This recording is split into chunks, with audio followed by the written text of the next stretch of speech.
नमस्कार धीरेन्द्र जी, बहुत बहुत स्वागत है आपका। नमस्कार, आपको भी अंजू जी और आपके तमाम दर्शकों को मेरा अभिवादन। धीरेन्द्र जी, आजम खान पहले ही सजा भुगत रहे हैं, ऊपर से अब जो उनका ड्रीम प्रोजेक्ट था जौहर यूनिवर्सिटी, उस पर तो बुलडोजर चलाने की तैयारी हो चुकी है।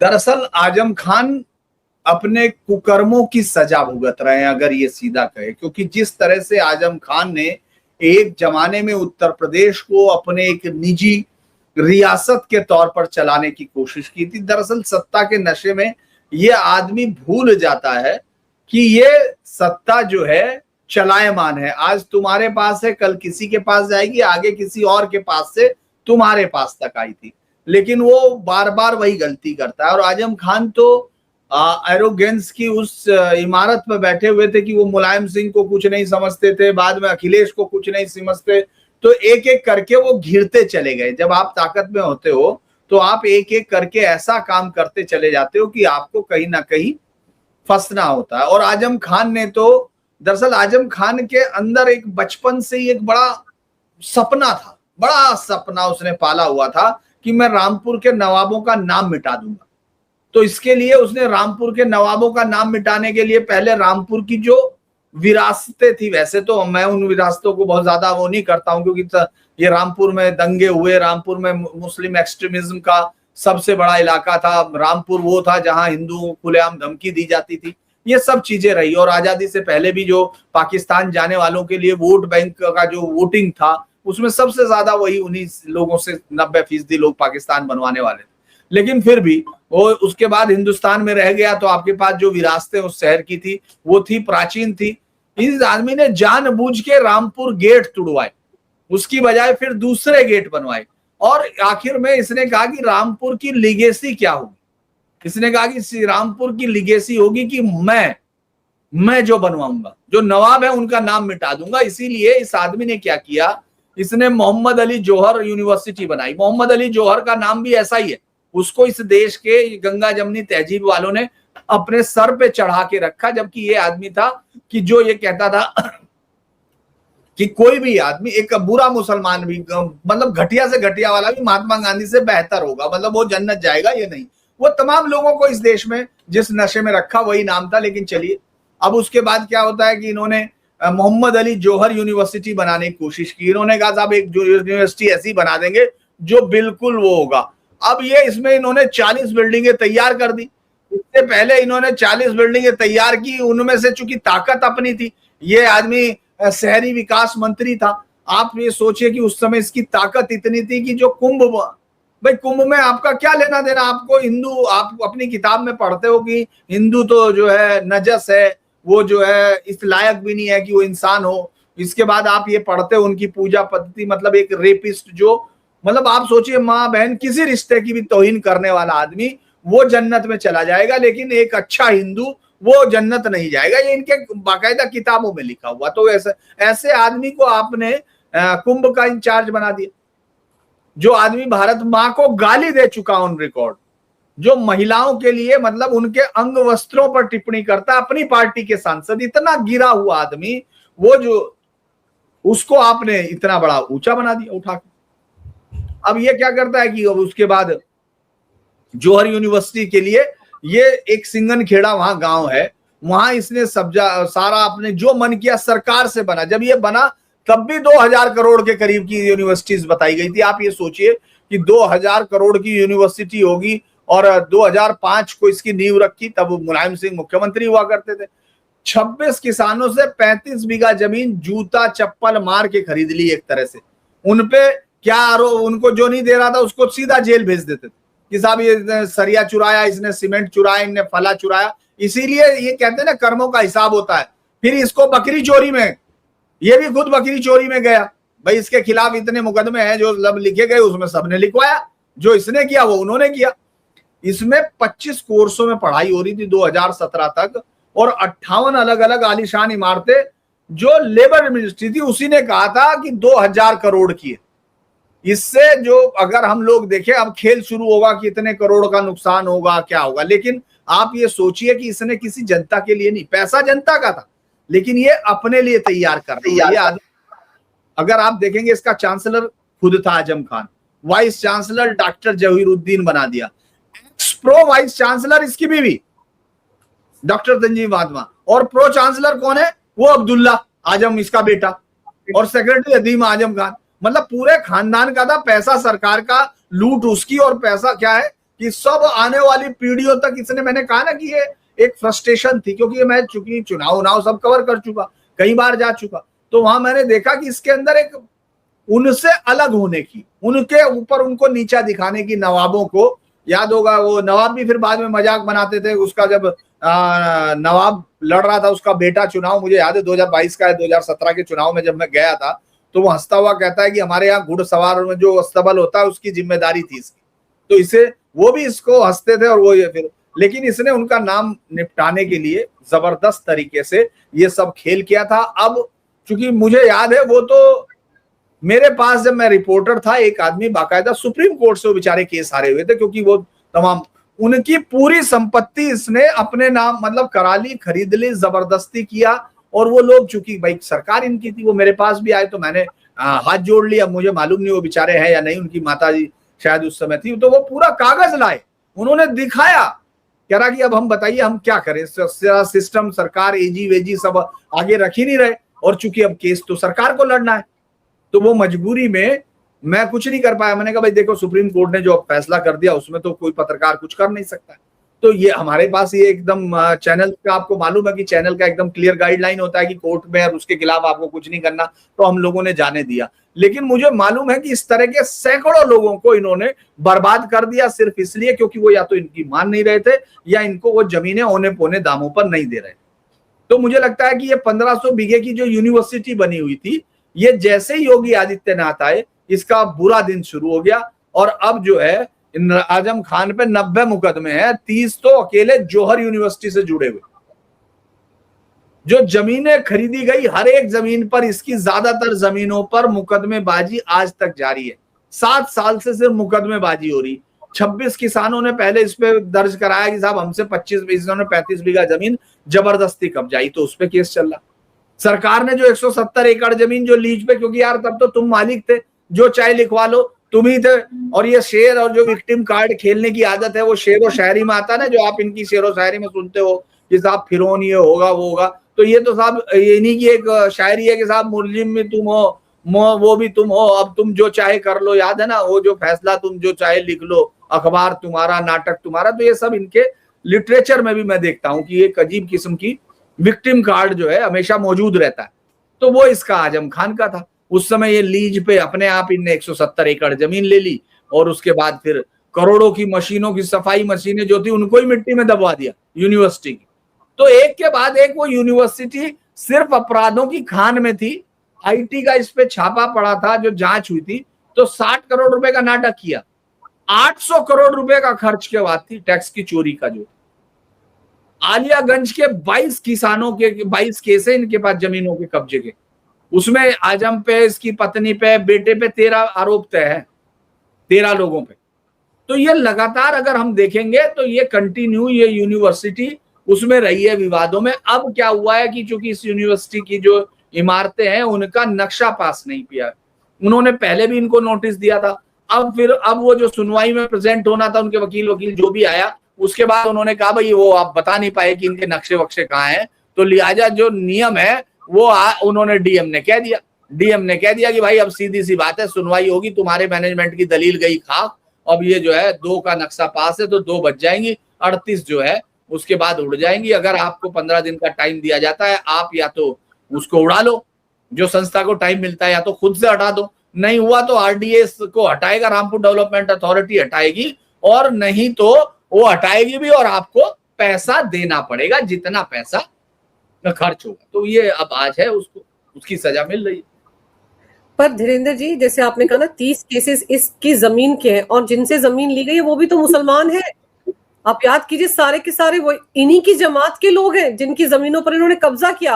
और जब ये मामला सामने आया था गवाही का, तो इन्होंने कहा था कि जो मौजूदा सरकार है मेरे खिलाफ लोगों को भड़का रही है, रामपुर के जिन्होंने मुझे बनाया, जिन्होंने बेतहा मोहब्बत मुझे दी, उनको मेरे खिलाफ इस्तेमाल किया जा रहा है, वो झूठी गवाहियां अदालतों में दे रहे हैं। इस तरह का रोना रोया था, विक्टिम कार्ड खेला था आजम खान ने।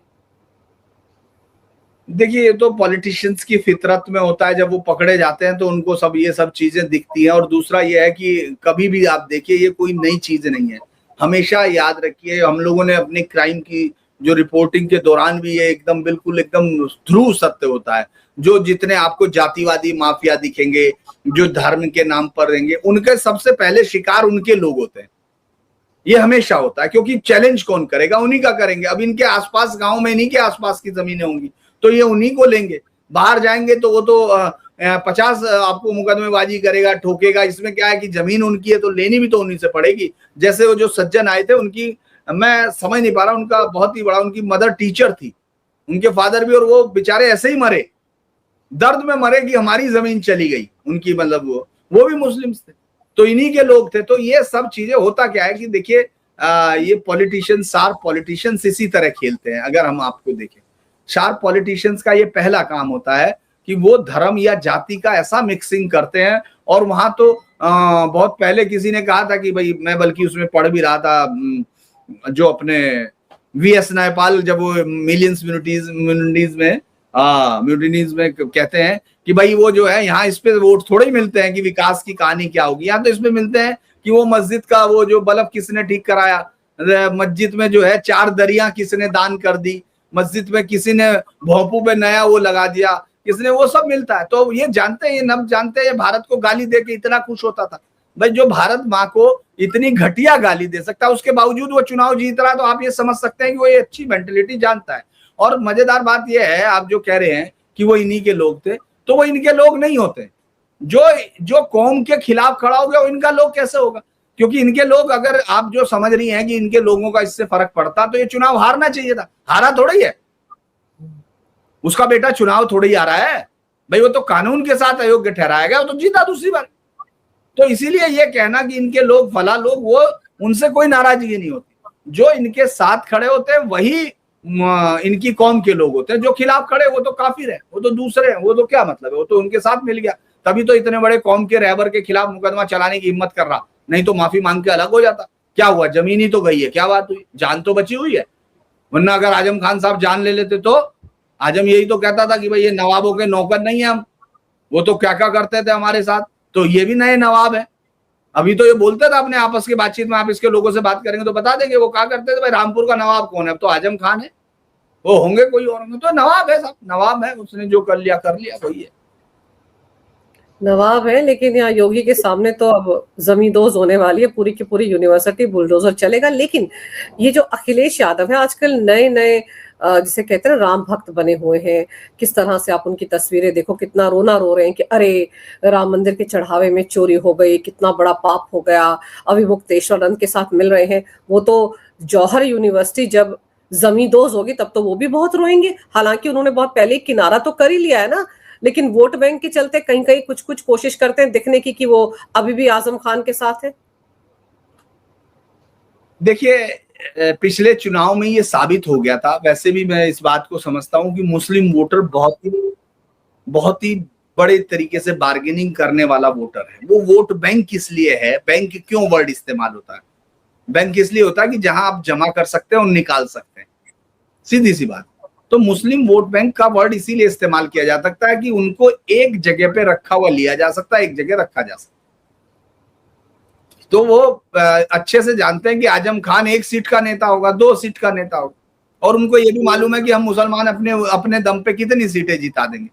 तो सत्ता में हिस्सेदारी चाहिए हमको, क्योंकि हमारे जो हमको कब्जे करने हैं, जो सारी, जो अभी आप देख रहे होंगे योगी आदित्यनाथ जिस तरह से कब्जा हटवा रहे हैं, उस पे ईदगाह, मस्जिद, मजार, दरगाह, ये सब आपको दिख रही है टूटती हुई। तो ये क्या है? वो जानते हैं कि हमको ताकत चाहिए। ताकत किसके लिए? जो हमारे शरिया आधारित निजाम को ला सके, सीधी सी बात। तो इसीलिए जब अखिलेश यादव ये कहते हैं, तो अखिलेश यादव बहुत ही बिल्कुल मुतमईन है कि जो मुस्लिम वोट है वो उनके अलावा कहीं नहीं जा सकता। और ये उन्होंने चुनाव में साबित किया। ये कोई नई चीज नहीं है, क्योंकि मैं इसलिए कह रहा हूं, मुजफ्फरनगर में 1996 या उसका चुनाव था, और जब तक जनता दल के खिलाफ समाजवादी पार्टी ने खड़ा कर दिया था। जनता दल में वीपी सिंह जो जिन्ना टोपी पहनता था, वीपी सिंह जो जिसने कश्मीर में पंडितों के निकाले जाने पे जरा से भी आंसू नहीं बहाए थे, उस खबर को खत्म कर दी थी। जो वीपी सिंह अपने आप को मुस्लिम से ज्यादा मुस्लिम साबित करना चाहता था। उस वीपी सिंह का कैंडिडेट खड़ा हो गया वहां मुजफ्फरनगर में, मुझे याद है, और उसके प्रचार के लिए बड़े वाले इमाम बुखारी साहब, ये तो खैर बेचारा कहीं नहीं निकलते ये वाले इमाम, तो वो बड़े वाले तो तब इंदिरा गांधी उससे पूछ के खड़ी होती थी, वो सब ये, तो वो जब पहुंच गए उन्होंने उस उम्मीदवार की हिमायत करनी शुरू कर दी।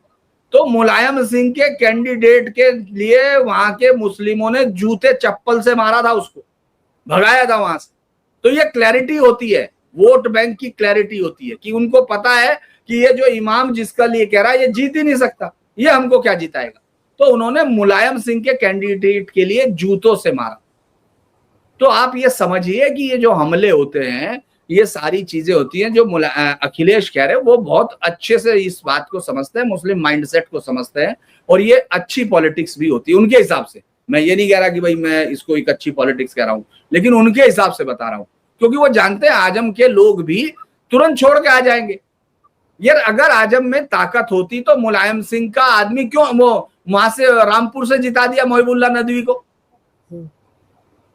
आजम ने तो पूरी ताकत लगाई थी ना हराने के लिए, वो कौम को उसके साथ रहना चाहिए था जो उसको जिताती है। नहीं, वो तुमको हम तब तक देंगे जब तक तुम्हारी, वो सत्ता की हिस्सेदारी समझते हैं। और सही बात मैं आपको बताऊं तो जो सेकुलर पॉलिटिशियन नाम पे राजनीति करते हैं उनको मुस्लिम माइंडसेट का पता है। वो जानते हैं कि हिंदू डिवाइड होगा, वो जातियों में बटेगा, मुस्लिम को तो फिर यही कहना है कि हम तुम्हारा कब्रिस्तान बनवा देंगे और 5 बात सरिया के लिए कह दो। उनको कह दो आप सड़कों पे जो है कुछ भी कर सकते हो, हल्ला मचा सकते हो, दंगा कर सकते हो, कोई दिक्कत नहीं, तो वोट मिल जाएंगे। तो इसीलिए वो सिर्फ नाम के लिए है। उसको मालूम है कि अगर हैसियत होती तो वो मोहिबुल्लाह नदवी को ही ना हरा देता। लेकिन अभी जिस तरह से राम मंदिर के मुद्दे पर अखिलेश यादव बहुत ज्यादा वोकल हैं, उनको लगता है कि इस मुद्दे से उनको फायदा हो सकता है, और अब तो वो अविमुक्तेश्वरानंद के साथ देखिए कैसे गलबैयां हो रहे हैं, कैसी बातें हो रही है, कैसी गुफ्तगू हो रही है, दोनों कैसे बैठे होते हैं, उनकी पत्नी डिंपल यादव आरती उतार रही होती है अविमुक्तेश्वरानंद की। तो आपको लगता है कि क्या वाकई फायदा होगा अखिलेश यादव को? देखिए एक चीज है, अखिलेश यादव 2024 के हिसाब से उनकी गठबंधन 224 सीटों पे आ गए 2024 में, और 2024 में बीजेपी को बुरी तरह हराया था। यहाँ कोई कमजोर हार नहीं थी, क्योंकि अगर आप फैक्ट से आंखें मूंदेंगे तो आप उन्हीं में शामिल हो जाएंगे जिनको मूर्खों की जमात कहा जाता है। फैक्ट यही है कि अखिलेश यादव ने अच्छे एक्सपेरिमेंट किए थे और उसने बीजेपी की उस जो चुनावी मशीन है उसको ध्वस्त कर दिया था उत्तर प्रदेश में। क्योंकि जिस मुख्यमंत्री के होते हुए जिसको आप हिंदुत्व का आइकॉन कह रहे हो, आप 63 में से 33 पे आ गए थे, 62 में से। भाई आपको 2017 में तो योगी चेहरा नहीं थे ना, तभी तो 303 सीटें मिली थी, 325 सीटों पे गए थे। जब योगी चेहरा थे तब कितनी आई? तो इसीलिए ये सारी चीजें, राजनीति को अंधा होकर नहीं देखा जा सकता। मैं ये नहीं कह रहा कि वो जीतेगा, ये भी ध्यान रख लीजिए। मैं कह रहा हूं कि आज की डेट में योगी जीत रहे, इसमें कोई शक नहीं है, तीसरा कार्यकाल उनको मिलता हुआ दिख रहा। लेकिन अखिलेश अपने पत्ते सही से खेल रहा है, जो राजनीति में होता है, जब वो जानता है कि मुस्लिम वोट मेरे अलावा कहीं नहीं जाएगा। आपको लगता है, आप कह सकती हैं कि बसपा को कुछ वोट जाएगा?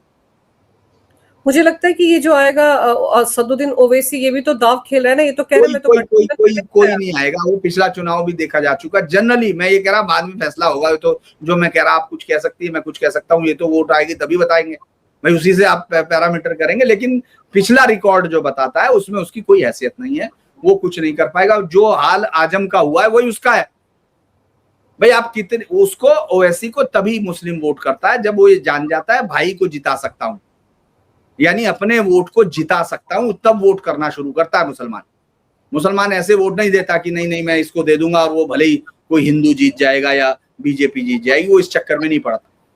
इसीलिए पिछली बार ओवैसी को सुनने बहुत आए थे, इस बार भी सुनने आएंगे, लेकिन वोट वो अखिलेश को देंगे।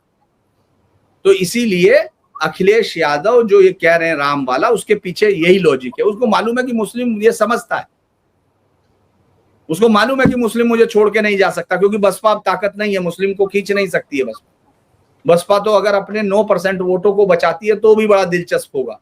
जो पिछले विधानसभा में 12 थे, लोकसभा में 9% पे रह गई, तो मुझे लगता है कि वो दिलचस्प वोट है। तो इसीलिए अब अखिलेश खुल के खेल, वो जाति के कार्ड को खेल ले, वो राम के कार्ड को खेल ले, वो ये सब चीजें कर रहे हैं, जबकि उनको मालूम है कि इससे बहुत वोट उनको नहीं मिलेगा, ये भी जान लीजिए, क्योंकि राम के नाम पर वोट उनको नहीं मिलेगा। लेकिन कार्ड है, कार्ड तो चलेगा, ये बात तो तभी पता चलेगी कि मिला कि नहीं मिला। लेकिन एक पॉलिटिशियन है, वो उछालता है पत्ता, वो आज उछाल रहे हैं। जिस अभी मुक्तेश्वरानंद पे लाठियों से बजाया था समाजवादी पार्टी के दौरान, अच्छे से ढंग से लाठियां बजी थी, जो लाठियां टूटी थी हमारे यहाँ कहा जाता है, वो सब के बावजूद भी अब वो उसका, तो ये तो राजनीति है भाई। ये तो आप ये सोचिए, अभी मुक्तेश्वरानंद संत होता तो ये सब चीजें सोचता। वो भी राजनीति कर रहे हैं, ये भी राजनीति कर रहे हैं, उसमें क्या बात है? अब ये तो जनता देखते है, वही तय करेगी। मैं थोड़ी, या आप नहीं तय कर सकते ना, आप और मैं यहाँ इस पे 50 बार कुछ भी कह सकते हैं। हमारे जो दर्शक है वो भी अपनी मर्जी से लिख सकते हैं कि ये देखो, ये तो अखिलेश की तारीफ कर रहा है, लेकिन इसका कोई मतलब नहीं ना। ये तो तय जनता को करना है, और जनता के बाद हम लोगों को फिर डिस्कस करना है इस पे कि आप तो ऐसा कह रहे थे उसने। तो इसीलिए मेरा ये मानना है कि अखिलेश यादव ने पिछला चुनाव, आप देखिए, 2 ऐसी सीटें थी जो मुझे याद है, सरला जाटव और अवधेश प्रसाद, एक मेरठ से और एक सामान्य सीटों पे कोई दलित कैंडिडेट लड़वाया था अखिलेश ने, और एक हारा था और एक पे जीत हासिल की थी, दूसरे पे बड़ी मुश्किल से हारा। तो देखिए, ये राजनीति है, राजनीति में सबके दांव देखे जाते हैं। बिल्कुल। क्योंकि बस एक ही जगह वो मात खा रहा है, क्योंकि Yogi Adityanath law and order और जो डेवलपमेंट है, उन दोनों पर बहुत 21 साबित हो रहे है ना। नहीं तो बहुत सारी ऐसी समस्याएं, यूपी में क्या पेपर लीक नहीं हुए? यूपी में क्या आग नहीं लगी? पहले होटल में लग गई थी, कहा सब ये कर देंगे, हम ये सब देख लेंगे, अभी फिर दोबारा लग गई मकान, तो क्या हुआ? तो इसीलिए समस्याएं, मुद्दे सब है, लेकिन योगी, चूंकि योगी पर लोगों को यकीन है, लॉ एंड ऑर्डर पर यकीन है, फिर जो योजनाएं हैं उन सबको एग्जीक्यूट होते हुए देख रहे हैं, आप वो बनते हुए देख रहे हैं। अभी आप गंगा एक्सप्रेसवे पे चल रहे हैं, है ना, तो आपने अभी कानपुर लखनऊ एक्सप्रेसवे पे चल रहे हो, उधर पूर्वांचल पे चल रहे हो, ये अभी आप एयरपोर्ट से उठ रहे हो, नोएडा एयरपोर्ट से। तो ये सब चीजें जो है ना, ये बताती है कि उनका अपना रिपोर्ट कार्ड है। हाँ, अखिलेश जो है अपने पत्ते चल रहे, उसमें तो कोई कुछ नहीं किया जा सकता। बिल्कुल, नोएडा इंटरनेशनल एयरपोर्ट मैंने अभी हाल ही में ट्रेवल किया है, बड़ा जबरदस्त बना है और मुझे बड़ा अच्छा लगा कि मेरे घर से 20 मिनट की दूरी पर एयरपोर्ट है, वरना मुझे गुड़गांव पहुंचते पहुंचते आप सोचो कितनी ट्रैफिक होता था, कितने जगह पे लगता था फ्लाइट मिस हो जाएगी। लेकिन घर के पास ये डेवलपमेंट तो दिख रही है लोगों को, लॉ एंड ऑर्डर भी दिखता है, डेवलपमेंट दिख रही है, जितनी भी योजनाएं केंद्र सरकार की हैं, जहां जहां तक पहुंचनी चाहिए लोगों तक, वो सब पहुंच रहा है। तो ये अपने आप में आप सही कह रहे हैं कि ये 21 साबित हो रहे हैं अखिलेश के मुकाबले। और फिर बाहुबली जितने भी रहे हैं, चाहे आजम खान हो या बाकी लोग हैं, उनका क्या हाल हो रहा है लोग वो भी देख रहे हैं। लेकिन अखिलेश यादव भी कॉकरोच आंदोलन में भी कूदे हुए, उन्हीं की पार्टी की वो सरोज है ना, रिंकू सिंह की पत्नी प्रिया सरोज, वो भी पहुंची हुई थी। अभी अखिलेश यादव भी बड़ी गुजारिश कर रहे हैं सोनम वांगचुक से कि वो अनशन तोड़ दें। तो ये जो पूरा का पूरा एक इकोसिस्टम है इंडी गठबंधन का, ये सारा का सारा तो पहुंचने लगा है कॉकरोचों के आंदोलन में। तो इन्हीं की बिछाई हुई चाल है ना ये। देखिए, एक बड़ी चीज ये समझना चाहिए कि वो जो आंदोलन है, वो ये इस पर सोशल मीडिया की पैदाइश है। उसके पीछे बहुत सारे लोग हो सकते हैं, बहुत सारे संगठन हो सकते हैं, बहुत सारे एनजीओ हो सकते हैं, लेकिन उसको खड़ा करने के लिए जो आइडिया था वो उसी का है, वो उस सिस्टम का हिस्सा है जो वहां मौजूद है, जो फेसबुक पे आता है। उन लोगों को लग रहा था कि भाई यहाँ भीड़ आ जाएगी, जनता आ जाएगी, और उनको बार बार अन्ना याद आ रहे थे, है ना। तो इसीलिए जब वो आए तो उनको दिखा कि ये तो उड़ गई। ये ऐसी है साइबर दुनिया, जैसे आपको लोग सुनते नहीं है, समझते नहीं है, जैसे हमको लगता है कोई भी जा सकता है, हमारे दर्शक किसी भी दिन जा सकते हैं, किसी के भी जा सकते हैं। साइबर दुनिया है, ठीक है, आपके विचारों से सहमत है तो है, नहीं है तो निकल लेंगे। तो वो रील को और रियल को अंतर करना पड़ता है। जो मुंबई का वो एजाज खान या कुछ ऐसा ही नाम था, मैं तो यूट्यूबर को उसको जानता नहीं था, जब चुनाव हुआ तब मैंने उसको देखा कि भाई उसको जो है 70 लाख उसके सब्सक्राइबर थे, शायद 7 मिलियन या कितने थे, और उसको वोट मिले थे 139 या कुछ। उसकी वाइफ ने भी पता नहीं उसको वोट दिया था या नहीं दिया था। तो ये बात वो समझ नहीं पाए, उनको लगा कि ठीक है पैसा आएगा, अपना पैसा, और इसीलिए सोनम वांगचुक जो गले में पहनाए जाने वाला पट्टा देके सोनम वांगचुक उसके बाद से लद्दाख के उस आंदोलन के बाद से वहां तो एक्सपोज हो गया था, या वहां की जनता उसमें नहीं थी, क्योंकि कुछ भी कहिए लद्दाख का जो हिस्सा है उसको कश्मीर से अलग देके उनकी बहुत लंबी मांग थी, वो पूरी हुई थी। उसके बाद ठीक है, अब 7 राज्यों में डिस्ट्रिक्ट हिल ऑटोनोमस वो जो डिस्ट्रिक्ट काउंसिल बना दी, 7 डिस्ट्रिक्ट में दे दिया, उस पर भी विरोध शुरू कर दिया कि साहब इसमें तो जो है नेता नहीं, हमको स्टेट रूट दो। देखिए बहुत सारे कारण होते हैं, हर आदमी कुछ भी मांग सकता है। जैसे अब वो एक आदमी, चलिए कल तो एक ने कह दिया शिक्षा मंत्री इस्तीफा दो, मैं 17 दिन तक यहाँ बैठा रहूंगा, 20 दिन तक। एक कल को हमारे गांव में जाके खड़ा कर दे, कहने लगे साहब ये जो है वायुसेना अध्यक्ष का इस्तीफा ले लो। एक करसों को आपको गांव में खड़ा हो जाए, जाके कहोगे थल सेना का अध्यक्ष ले ले, और उसके बाद ये मूर्खों की जमात जो है, जो इस देश के खिलाफ हमेशा ही खड़ी रहती है, वो लिखने लगे कि साहब ये मर जाएगा, नहीं तो वायुसेना अध्यक्ष का इस्तीफा लो। तो सबसे आसान तरीका हो गया, इस देश को 25 बार तोड़ दो रोज सुबह से शाम तक। ऐसे बहुत सारे खाली घूमते रहते हैं। वहां उस पूरे आंदोलन में सबसे सही आदमी वो उज्जवल सिंह करके है। अब वो आदमी है औरत है जो भी है वो तो मुझे नहीं पता, और कोई मैं इसलिए लीगली हाथ जोड़ के माफी मांग रहा हूँ कि कोई जो भी भाई उसकी अपनी आइडेंटिटी हो, मैं उसको बिल्कुल भी वायलेट नहीं, कुछ नहीं कह रहा हूँ, वो जो भी है। लेकिन वो पूरा जो भी है वही इस पूरे इलेक्शन, इसको आप वही रिप्रेजेंट करता है। ये पूरा दीपके आंदोलन जो है दीपके से ज्यादा उज्जवल का है। वो जो कभी होटल में पता नहीं कहाँ नाचने लगता है, फिर कहने लगता है कि भाई मुझे जो है यहाँ इस देश में रहना कौन चाहता है, मेरे पास पैसे हो तो मैं विदेश में चला जाऊं। तो कह रहे आप तो आंदोलन कर रहे हो, तो कह रहा है तो अभी मेरे पास पैसे नहीं है ना। तो आप ये सोच के देखिए, दरअसल क्या है ना कि बहुत सारे लोगों को मानसिक उपचार की जरूरत होती है। अगर आप हिंदुस्तान की साइकोलॉजी का एक डाटा देखोगे ना, साइकोलॉजी उसका, मैं आपको बहुत गंभीर बात कह रहा हूँ, तो आप देखेंगे हिंदुस्तान में बहुत सारे लोग, लगभग 18 से 20% का एक बार डाटा है, वो मानसिक बीमार है, उनको जरूरत है दवाइयों की। और वो सब वहां पहुंच के आपने देखा होगा कि भाई तूने क्या किया, कहने लगा साहब मैं आईएएस बनना चाह रहा था, मैं गार्ड हूं, मेरी नौकरी से निकाल दिया जब मुझे यहाँ आना था। अरे भाई तू कहीं जगह नौकरी कर रहा हो, तुझे चल ठीक है तेरी नौकरी हो, कहने साहब मैं आईएएस बनना चाह रहा था, मुझे आईएएस नहीं बनने दिया। उन्होंने पूछा भाई तूने फॉर्म भरा, कह रहा नहीं फॉर्म ही नहीं भरने दिया। उसने ना फॉर्म भरा ना कुछ करा, वो आईएएस बनना चाह रहा था। एक कॉमर्स से स्टूडेंट था, कॉमर्स से वो पढ़ रहा था, कह रहा मुझे नीट नहीं करने दिया। अब जो सबसे ज्यादा बोल रही थी वो जो हिंदू धर्म को गाली देना, उसके पिताजी की पिटाई होगी, वो भी जो नाटक कर रहे थे वो दोनों, वो कह रहे नीट का कहने मुझे नहीं पता, नीट की उसको फुल फॉर्म नहीं पता कि कुछ होता है नेशनल वेशनल। सीबीएसई में पढ़ रही थी, सीबीएसई के नहीं पता। तो ये लोग सवाल कर रहे होंगे। तो वो एक ऐसा आंदोलन था जो हवा के लिए था, हवा में था और हवा में जाएगा। वो है उनकी मर्जी, वो कर सकते हैं, कोई भी कर सकता है। मैं तो, मेरा एक मानना यही है कि सरकार को ये नहीं बल्कि कोई एक हिस्सा ऐसा रिजर्व कर देना चाहिए। जैसे लोग कहते हैं हाइड पार्क है, मैं तो गया नहीं भाई, मैं तो आज तक नोएडा से बाहर नहीं गया, तो मैं कैसे कह दूं।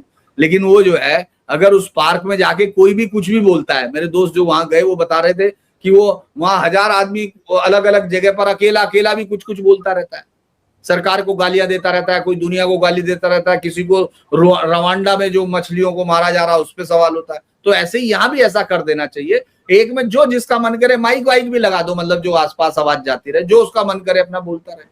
तो वही है, आप सोचो स्वरा भास्कर जारी है यार, क्या लेना देना उसका, स्वरा भास्कर जारी, कोई कहीं जा रहा, कोई जाके उसके साथ खड़ा हो रहा।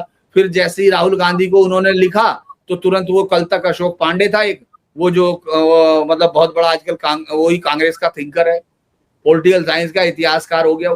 तो उसके बाद वो कह रहा है कि कहने लगा साहब वो जब तक वो वांगचुक साहब आप बहुत कीमती है हमारे लिए, तब तक था जब तक उन्होंने राहुल गांधी का नाम नहीं लिस्ट में डाला कि इनको आना है। उसके बाद एकदम पलट के एकदम नाराज हो गया, उसके ट्वीट देखो, कह रहा राहुल गांधी क्यों आए, मोदी को नहीं लिखा इन्होंने, फला ने लिखा। तो वहां सब अपना अपना सबको है। अब यार एक बात बताओ, आप कहना क्या चाहते हो, मतलब आप चाहते क्या हो? आप सुबह उठते ही वहां गाली देने लगते हो हिंदू धर्म को, वहां आयशा के लोग, अल्लाह नाम रहेगा बस अल्लाह का, फला का, ये सब कहानियां हैं यार, इन सब का कुछ नहीं हो। दीप के टाइप जो लोग हैं, वो जिनको पैसे मिल रहे हैं सारे, वो क्या है, वहां से आ गया, उसको लग रहा था मुझे गिरफ्तार कर लेगी पुलिस, उनने गिरफ्तार नहीं किया। उसको लग रहा था मुझे अनशन पे नहीं जाने देंगे, मतलब ये नहीं बैठने देंगे, नहीं दिया। अब आप ये सोचो अगर ये वांगचुक अनशन नहीं करता, सपोज करो, तो क्या होता इसका, इस आंदोलन में? कुछ भी नहीं होता। तो जो करने वाला वो तो कर ही नहीं रहा। हाँ। जो दीपके है भाई, ये आंदोलन किसने शुरू किया? वो तो बेचारा मेहमान के तौर पे आया था, गेस्ट एक्टिंग करने आया था, इन्होंने पकड़ के उसी को बिठा दिया। अच्छा, उसने सोचा 2-4 दिन बाद निकल भागूंगा, वो भाग नहीं पा रहा क्योंकि वो फंस गया, वहीं सब बैठे हैं। एक पिक्चर आई थी ना, वो कौन सी पिक्चर थी वो, जिसमें गाइड में या किसी में वो राजू जो है, राजू गाइड, पता नहीं मतलब, हाँ देवानंद, तो हाँ शायद, मतलब बचपन में मैंने देखी पिक्चर है, क्योंकि मैं बहुत ज्यादा देखता नहीं इसलिए मुझे उनके याद नहीं रहे, लेकिन मुझे याद है उसमें कोई वो कहता है कि साधु होगी, आप ये कर लो बारिश हो जाएगी, तो ये इसको बार बार यकीन दिला रहे तू मर जाएगा, कोई बात नहीं, इस्तीफा हो जाएगा। अब वो बेचारा रात को उठ के भागना चाहता है, उसको भागने नहीं दे रहे। दूसरा एक मुझे तो बड़ा अजीब लग रहा कि उसको तब क्या लगता होगा, एक उसमें से एक वो है, वो बात बात पे नाचने लगता है, वो कुछ भी होता है नाचने लगता है। मैं आपको जो कह रहा हूं ना, ये अलग अलग, दरअसल मैं ईमानदारी से, मतलब मैं इस पे यकीन कर रहा हूं कि ये सब जो है साइकोलॉजिकल, इनको जो है प्रॉब्लम है बेचारों को थोड़ा। लेकिन एक चीज और है, आपने नोटिस किया पिछले 2-3 दिन से अचानक से सेलिब्रिटीज के आने का सिलसिला शुरू हुआ है। स्टैंड अप कॉमेडियन आ रहे हैं, जैसे अपने स्वरा भास्कर का नाम लिया, प्रकाश राज आ रहे, अरुंधति राय आ रही है, वगैरह वगैरह आने शुरू हो गए। ये Kunal Kamra stand up comedian वहां आकर किस तरह की बकवास कर रहा था कि सीता के पति के नाम पर ये लोग नीता के पति का काम करते, किस तरह की बचकानी बातें करते। मैं वो आपको वीडियो जो है दिखा देती हूँ, फिर देखिए क्या है। कहना चाहूंगा कि ये जो सरकार है, ये जो कर रही है, ये बहुत सालों से कर रही है, और हमने देखा है कि ये लोग बस सीता के पति का नाम ले लेके नीता के पति का काम कर रहे हैं। ये सरकार में कोई मोरालिटी नहीं है, कोई शर्म नहीं है। हमारे देश का एक और गांधी 17 दिन से बिना खाए यहाँ बैठा है, और गोडसेवादियों को कोई चिंता नहीं है इस बात की। तो गांधी तो बना ही दिया इसको, सोनम वांगचुक को, और गोडसेवादियों को चिंता नहीं है।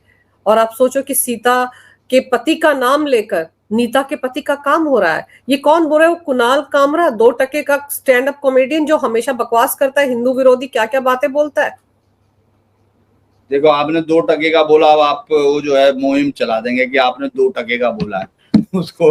लेकिन एक बड़ी चीज आप ये सोच के देखिए कि मैंने क्या कहा, एक बहुत छोटी सी मुझे बचपन की वो याद आती है, मतलब हम लोग जो मजाक में सुनाया करते थे।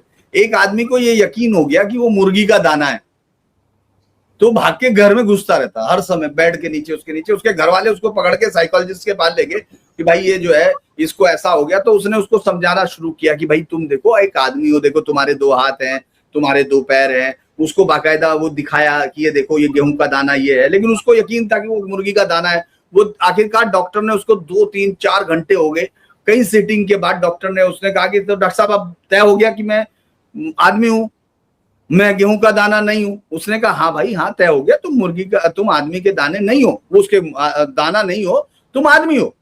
तो वो कहने तो मैं जाऊं डॉक्टर साहब? उसने कहा हाँ जाओ। तो वो अपना चला गया, डॉक्टर साहब अपना आराम से अगला देखने। अचानक एकदम 5 मिनट बाद ही दरवाजा खुला डॉक्टर का, और वो धक्के से नीचे डॉक्टर की कुर्सी के नीचे बैठ गया। डॉक्टर बेचारा नीचे गया, गुस्से में कहने क्या हुआ? कहने डॉक्टर साहब मुझे यही कहने, मैंने तुझे अभी तो समझाया था कि तुम मुर्गी के वो गेहूं के दाने नहीं हो, तुम आदमी हो। कहने साहब आपने मुझे ही तो समझाया, जो सामने मुर्गी घूम रही उसको थोड़ा ही बताया, उसको थोड़ा ही बताया, वो तो दाना समझ रही। तो ये जो जितने हैं ये सब उसी तरह से अपने आप को ये समझे बैठे हैं, जैसे उसने उसको गांधी बता दिया तो कुछ भी कह सकता है। अगर वो उसको नेल्सन मंडेला कह देगा, आप रोक लोगी क्या? अगर उसने उसको मार्टिन लूथर किंग कह दिया, आपको रोक लोगी क्या? वो बेचारा उतना ही कह पाया, यही क्या कम है? विजय दहिया कल सुबह उसको कहेगा मार्टिन लूथर किंग, तो आप करते रहना जो करना। तो इसीलिए ये इस तरह के लोगों की मैं कहूंगा पूरी जमात है। मैंने बताया तो एक नाच नहीं लगता है, एक ये कह रहा कि मेरी माताजी ने कहा बिना खाने के तुझे माइग्रेन हो जा, तो दर्द हो जाएगा तेरे सर में। एक वो दूसरा है, पता नहीं कहां से आ गया वो पत्रकार, कौन सा मैं तो जानता नहीं था। मतलब हम लोग, हालांकि हम आएंगे जो इतना बढ़िया है कि आने वाले समय में आएंगे तुमसे भी बेहतर कहने वाले, मुझसे बेहतर तुमसे बेहतर सुनने वाले, मुझसे बेहतर कहने वाले, वो है बढ़िया लाइन है वो। तो अच्छे पत्रकार आएंगे, लोग हमेशा अच्छे आएंगे, लेकिन इस तरह के अच्छे होंगे।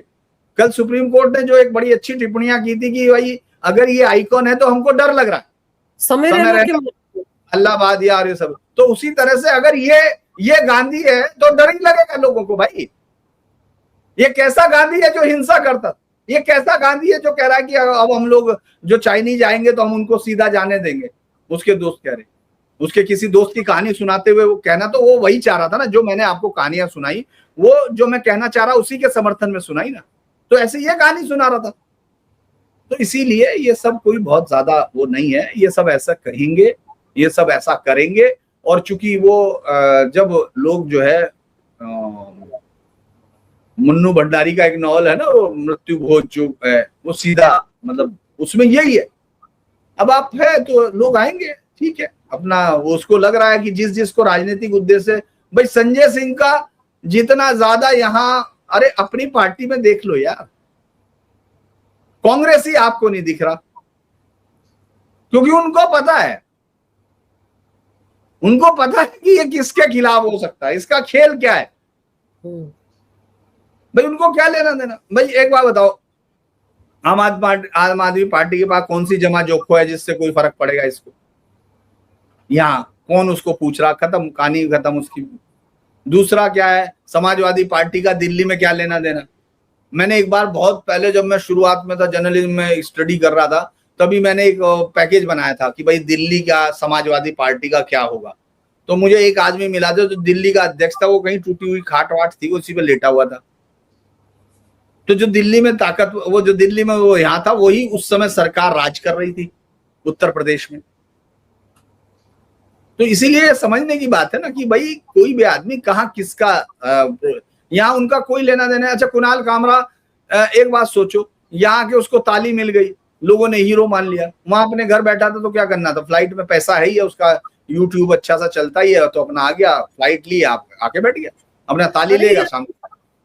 यहाँ पर धीरेन्द्र जितने भी ये सेलिब्रिटीज आ रहे हैं पैसे लेकर आ रहे हैं, मुफ्त में कोई नहीं आ रहा है। अब तो ये पैसे देकर ट्वीट भी करवा रहे हैं, जैसे किसान आंदोलन में रिहाना वगैरह से ट्वीट करवाए गए थे, वो पॉर्न स्टार मियां खलीफा से ट्वीट करवाए गए थे।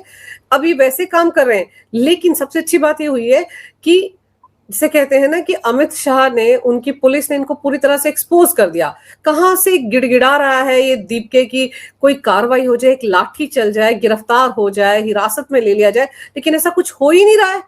और उससे ये और ज्यादा बौखला गए हैं। इसीलिए अब इनको सहारा लेना पड़ रहा है सेलिब्रिटीज का कि कम से कम इनको बुलाएंगे तो 4 लोग नीचे तो आएंगे इनको देखने के लिए, वरना तो मंच पर ज्यादा लोग हैं, नीचे सामने लोग ही नहीं है। 2 करोड़ के फॉलोअर्स होंगे इसके पास, लेकिन 20 लोग नहीं पहुंचे यहाँ पर, सिर्फ खाने के लिए आते हैं। जब सुबह ब्रेकफास्ट, लंच, डिनर और ये सब होता है पूरे दिन में, तभी लोग आते हैं। इसीलिए बौखलाहट है। लेकिन चलिए देखते हैं कि कितने दिन तक वहां बैठेंगे। अभी तो 20 जुलाई को भी इन्होंने रायता फैलाना है, तो उस दिन क्या होता है। लेकिन फिलहाल तो दुख की घड़ी जो है वो आजम खान पर आ गई है। उनका जो ड्रीम प्रोजेक्ट है बस जल्द ही गिरने वाला है। उस टाइम दिया गया है, उस दौरान खुद गिरा लें या सरकार गिराएगी तो बिल भी थमाया जाएगा। तो अखिलेश के पास अभी काफी मटेरियल आने वाला है रोने गाने के लिए और विक्टिम कार्ड खेलने के लिए। आपने धीरेन्द्र समय निकाला, बहुत विस्तार से इस विषय पर बहुत अहम जानकारी मेरे दर्शकों को दी। आपका बहुत बहुत धन्यवाद। नमस्कार। भारत माता की जय। वंदे मातरम। जय हिंद। जय।